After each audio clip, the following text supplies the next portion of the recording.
Something I always wonder about people who are into food as a thing to think about and experience and care about and work on, not just as a thing to eat, which most people do, is how far back that goes.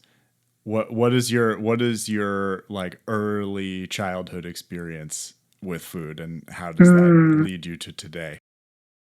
Okay, so I feel like I don't come from a very strong culinary background or anything. I One of the things that comes to mind, I grew up Mormon, and Mormons kind of have this stereotypical way of preparing and eating meals, which is large families and large groups. And so there's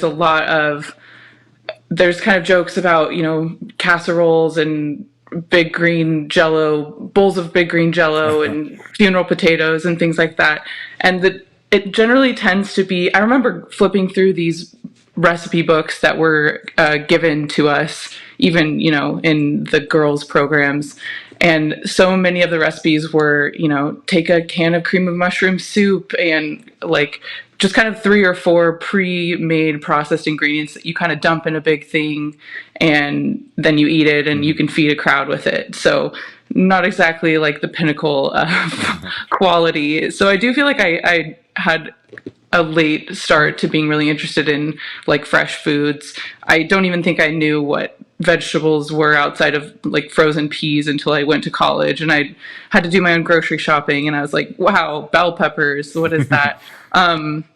Some of my earliest food memories, I still do, like being a person who is very into food, I still do remember very specific things like going to friends' houses that had fruit trees. Like I really remember plums Hmm. and just eating like probably a dozen plums off the tree and things like that. And then I remember going fishing and taking a fish out of the lake and then wrapping it up in foil on a camping trip with my dad Mm. and eating it and wondering how like that fish could become some flaky, delicious, buttery meal. Hmm. I think I was always really fascinated with like the where food came from and kind of the natural world. I was I have these like categories in my mind of types of kids. There's like rock kids and bug kids Uh-huh. and like probably a few more, but I was a big like bug kid. I was Mm. obsessed with like bugs and plants and I feel like it all kind of went with my obsession with like the natural world along with this like sensory, I guess personal experience of like taste. So yeah, that was a lot of just random things, but I feel like it was really kind of I didn't have any real mentors in it. I kind of just like was drawn to it through the natural world and then started getting more into I guess cooking as an adult. But I don't think of myself as a good cook. I think I have pretty good taste, but I'm very early in my journey of like being a great like home chef, I Mm. guess. That's the kind of thing that like master artists say about their practice, of course. I love how it doesn't come from the kitchen for you. That's actually a totally surprising answer. Not that I don't think of you as someone who is like super into the natural world, but like for food, for a passion for food and cooking to come in from like where the food comes from as opposed to where it gets made. I've just that's unusual to me. That's amazing. Is the story of your taste? You said sort of you combined that interest in sort of the production of things and the hunting and fishing of things that you eat, that one eats, with your taste and your palate, which is also what you said about your cooking. That like that's sort of how that what guides you. Was the process of putting those two things together conscious? Like where did you develop your Mm. tastes from? Especially if the food you grew up eating was kind of weird. Yeah, sludge. Hmm. I had many dinners that were Kraft mac and cheese with hot dogs cut up into it. I'll Hmm. just leave that visual. Um, where did it come from? It didn't come from like a brainy place. It came from very much just like a embodied place, I guess. I don't know. We Hmm. like to use that word a lot sometimes. Yes. But I mean, even when I eat certain foods now, this is like I connect back to this behavior from like being a small child. I mean, my husband will even make fun of me sometimes because I'll just be like eating an apple and I'll be like, and I'll just like lose myself in like the feeling of it. And I still do that. And I don't know if that answers your question at all, but I think it really just comes from like hands-on, mouth-on experience, I guess. So it seems kind of connected then to the natural world part too. It's like you Right. just like to experience things, and like the abstraction and like maybe simplicity, over simplicity of the like processed foods that you were growing up around, like wasn't satisfying enough to that exploration that you like to do. Yeah, and it felt like once I did get my hands on like some fresh food, I would just like became obsessed. Like I always wanted to go to my friend's house who had the plum tree and things like that. And yeah, I get it does kind of go like the being in nature, and the sensory experience of that. And I remember a lot of camping food, like now that I think of it. We had this Dutch oven, and my dad would prepare meals in it, and we'd eat it with the fish that we caught or whatever. And yeah, I don't know, just it was like coming from like a dim world of like funeral potatoes into like this crisp, bright, like fresh. It was just the contrast of that, and like that discovery was like so exciting to So me. like the best meals with your family were out in nature. 100%. Like I don't remember too many meals at home, but yeah, I remember very specific details of, the jambalaya we would make, or the weird like peach cobbler thing, things like that. I love this story so much. Not that I'm surprised that I love it. The exploration of like more technical kitchen cooking that came later. Where'd you get that idea? And what was the beginning of it like? I really feel like there's a very clear answer to this, and that's the show Good Eats with Alton Brown on the Food Network. Nice. That was like very impactful for me. I've probably seen every single episode and multiple times. And I don't know if anyone listening hasn't seen it. It's this kind of early 2000s vibe. It's like pre YouTube. This guy, he just kind of has. I'm sure everybody has watched it, honestly, but he kind of weaves together like food science and history, and like, this is how yeast works in bread and things like that, and talking about specific ingredients and like sourcing them. And I remember like scenes of him going into like a butcher and getting specific cuts of meat. I'm like, what do you like? You don't just like go buy a log of ground meat. Like this was all very new to me. And maybe like one random other memory I have that kind of led me to be more interested in fresh foods is I grew up in California, and we'd go to Disneyland, and they have this attraction there that it's a tortilla factory. And they have this little video where you like watch the history of tortillas, and then at the end they give you this like fresh tortilla, and you kind of see it being made, and it just like tastes so much better than the tortillas out of the bag or whatever. And yeah, just wanting to know like what makes that better, and then learning, like seeing Alton Brown. I still feel like I kind of default to some of that stuff in the kitchen. Like he has this whole thing about not wanting unitasker tools and being like more clever with like the equipment that you have. So yeah, I feel like that was a huge influence on me. I mean, it's something that I find to be like a weakness in a lot of people in the kitchen around me, or like just people who don't cook as much, or like don't know what to do, or like don't have ideas when it's like time for us to make dinner on the trip or whatever, is something about trying it, like as an ethos, like one must try something. Yeah. And it sounds like that was totally how you jumped in, because it was like you saw it, you were like, how does that work? I must try to find out. Can you tell me more about trying it as a pursuit in your life? Like, do you just like to try things that you don't understand? Oh yeah, I definitely think that's something that I do. I think that my friends and family even sometimes give me some crap for just, I get an idea in my head, and then I just like gotta do it. I can't just wait. I gotta just try it out. And people will say like, you know, don't even joke about like moving to Alaska because like Leah will have your whole move planned like tomorrow if she like gets this in her head or whatever.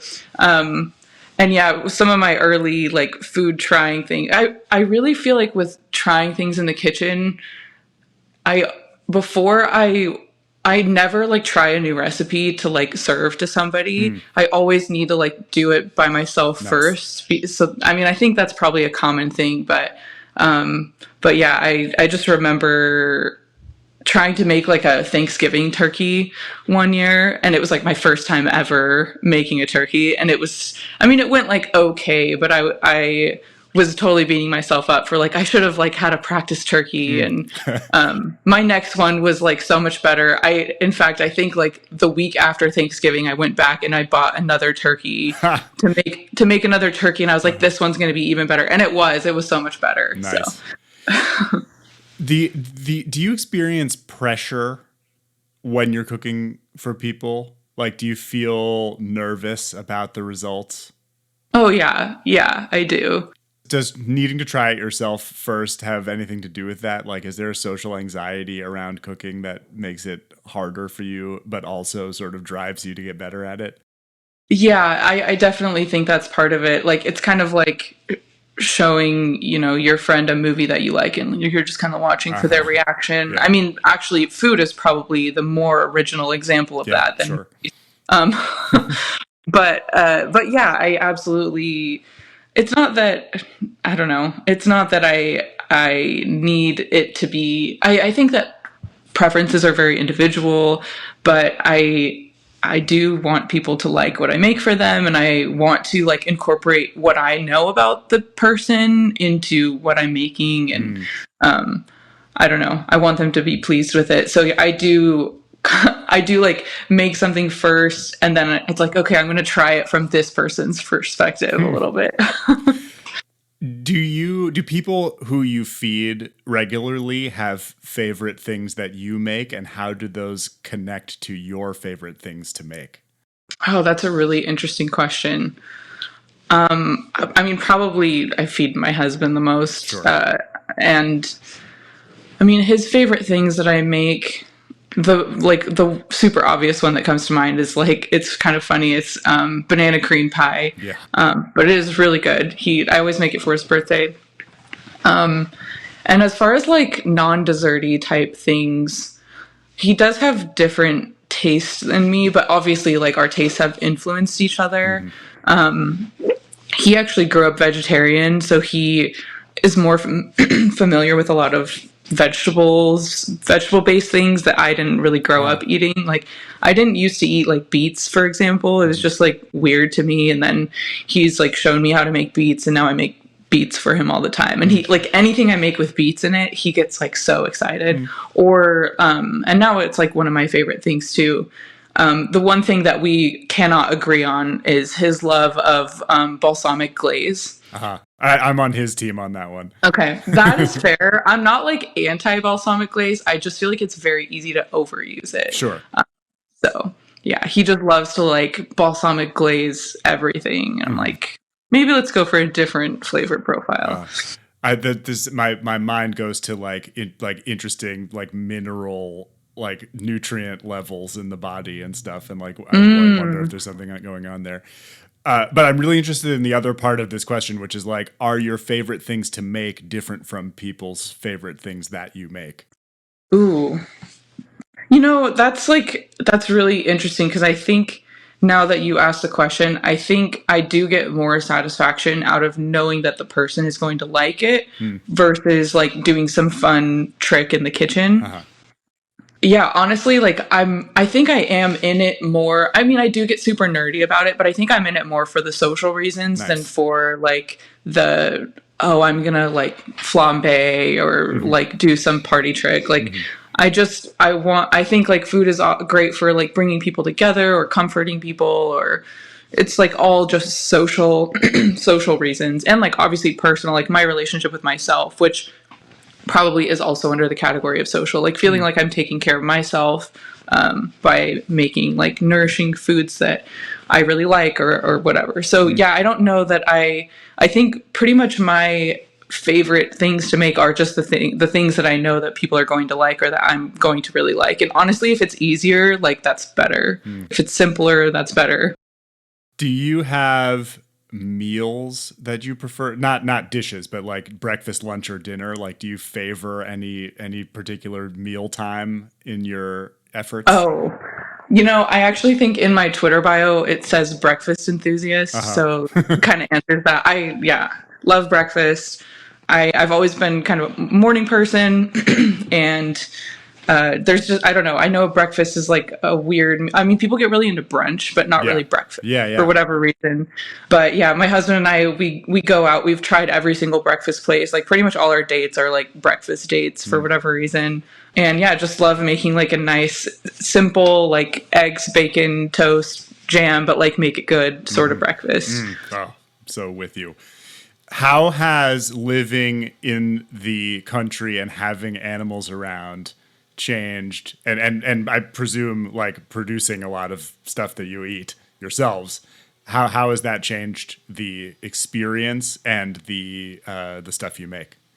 Yeah, actually it's funny. I really haven't cooked at all since the baby was born, but today I I cooked like a proper, well, it's still cooking. I made some lamb ragu, and this is like gonna sound like a little braggy, but it was a lamb that we like raised and processed ourselves, which is pretty cool. And how has it changed? I feel like this has kind of been, and actually like I was vegetarian for like a lot of my adult life too. And then I kind of had this, I don't know, almost like spiritual reckoning with like the life cycle or whatever. I don't have to get into it too much, but it kind of just came full circle for me. And this lamb that we have in our freezer now was like the first animal that my husband and I actually like raised and processed. So it was like it was very intense. And yeah, I don't need to get like too far into the details, but it's definitely changed the way I look at food. I think it's always been theoretical, this idea of, to be nourished as a living being like involves necessarily like death. And like that was always this very theoretical concept, but then actually facing the reality of that was like, it just was very like grounding and humbling, and sort of like you kind of see yourself as I'm not getting emotional, I'm just thirsty. I'm gonna grab a sip of water, please. You kind of see yourself too as like part of that cycle, even like in a more abstract way, obviously. But yeah, it's hard to like describe unless you've sort of like seen it and done it. But it's I would describe it as like grounding, and like not in this like hippy dippy way, but actually in this like pretty dark way. Like nature is dark. Does it change what happens at the table in your house to eat a meal that is prepared that way? And what changes? Yeah, 100%. I mean, there's kind of like almost like a humor aspect of it, of like, oh my gosh, this is like Greg or whatever. But I mean, that's kind of dark, but there's kind of that. But then there's very much kind of like just an appreciation, I think, in a more real way for not only what like this animal is providing for you, but like your role in that, and kind of just like wishing that every meal that you ate was more like that, and wanting to kind of keep working to make it that way, if that's something you care about, which for us it is. And it just, yeah, it adds like a weight, like a gravity to a meal that I think every meal should have, like just a presence. And you're not just kind of like scarfing down convenient food between meetings. Like you're really taking a second to pay attention to what's going on and like remember.